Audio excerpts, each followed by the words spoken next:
السلام علیکم ورحمۃ اللہ وبرکاتہ۔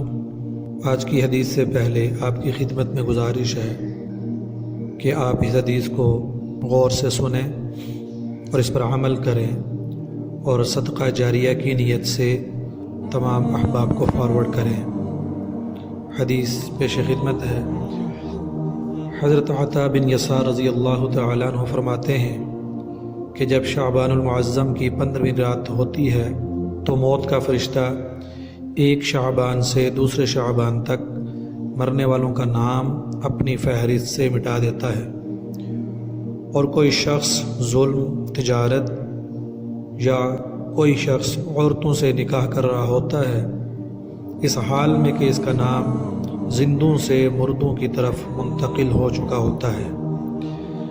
شب قدر کے بعد کوئی رات اس رات سے افضل نہیں۔